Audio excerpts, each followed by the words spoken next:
मोदी सरकार पर निशाना। शिवसेना नेता राउत ने कहा, कोरोना फैलाने के लिए नमस्ते ट्रंप कार्यक्रम जिम्मेदार। इससे गुजरात के बाद मुंबई दिल्ली में संक्रमण बढ़ा।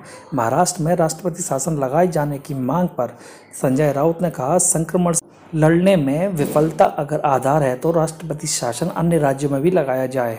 अहमदाबाद में 24 फरवरी को डोनाल्ड ट्रंप के भारत दौरे पर नमस्ते ट्रंप कार्यक्रम हुआ था। राउत ने शिवसेना के मुखपत्र सामना में साप्ताहिक लेख में कहा, राहुल गांधी ने लॉकडाउन के विफल होने का सटीक विश्लेषण किया था।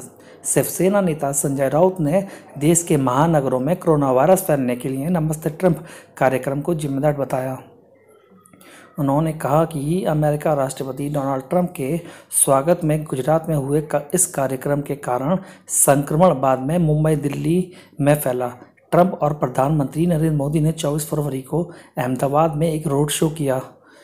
इससे हजारों लोग शामिल हुए थे। इसके बाद दोनों नेताओं ने मोटेरा क्रिकेट मैदान में 1 लाख से अधिक लोगों को संबोधित किया था। शिवसेना के मुखपत्र सामना में अपने साप्ताहिक लेख में राउत ने कहा, इससे इनकार नहीं किया जा सकता कि अमेरिका के राष्ट्रपति डोनाल्ड ट्रंप के स्वागत में एकत्रित हुए जनसमूह के कारण गुजरात में कोरोना वायरस फैला है।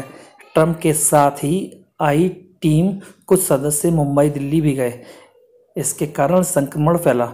गुजरात में कोरोना वायरस का पहला मामला 20 मार्च को सामने आया था, जब राजकोट के एक व्यक्ति और सूरत की एक महिला में संक्रमण की पुष्टि हुई थी।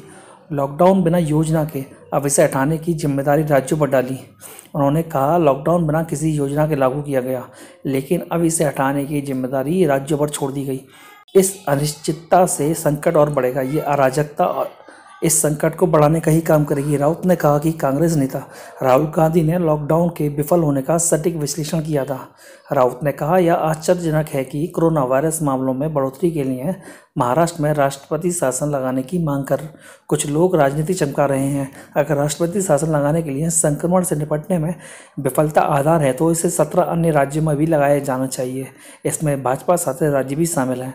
महामारी को रोकने में केंद्र सरकार विफल रही है, उसके पास कोई योजना नहीं थी। उन्होंने साथ ही कहा कि सरकार को कोई खतरा नहीं, तीनों पार्टियों का साथ रहना मजबूरी। शिवसेना सांसद ने कहा कि सरकार गिराने की भाजपा की तमाम कोशिशों के बावजूद महाराष्ट्र विकास आघाड़ी सरकार MVA को कोई खतरा नहीं है। राउत ने कहा, यहाँ तक कि अगर सत्तारूढ़ साझेदारों के बीच आंतरिक संघर्ष है तो भी सरकार को कोई खतरा नहीं है। उद्धव ठाकरे की अगुवाई वाली सरकार का अस्तित्व बचाए रखने के लिए तीनों सहयोगी पार्टियां शिवसेना, NCP और कांग्रेस का साथ रहना मजबूरी है।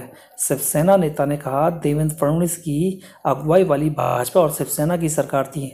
उन्होंने सत्ताधारी सहयोगियों के बीच आंतरिक संघर्ष देखा, लेकिन तब भी अपना 5 साल का कार्यकाल पूरा किया। फडणवीस अब विपक्ष के नेता हैं, आघाड़ी सरकार की अंतर्कलह से पतन की भविष्यवाणी कर रहे हैं। अगर भाजपा और शिवसेना के बीच गहरे आंतरिक संघर्षों के बाद सरकार चली तो अब इसे कैसे गिर सकती है। उन्होंने कहा, फडणवीस ने हाल ही में एक ऑनलाइन से मीडिया बातचीत में कहा कि उनका MVA सरकार की अस्थिरता करने का कोई इरादा नहीं था, यह अपने आप ही ढह जाएगी। उन्होंने कहा, फडणवीस को मतलब यह है कि तीनों सहयोगियों के बीच कलह पैदा करने और विधायकों को तोड़ने के सभी प्रयास विफल हो गए हैं। अब विपक्ष की उम्मीद है कि सहयोगी दलों के बीच कुछ होगा और सरकार टूट जाएगी। अगर आपको हमारी खबर पसंद आई तो शॉर्टकट इंडिया न्यूज़ को सब्सक्राइब करें, खबर को लाइक करें, शेयर करें, कमेंट करें। जय हिंद दोस्तों।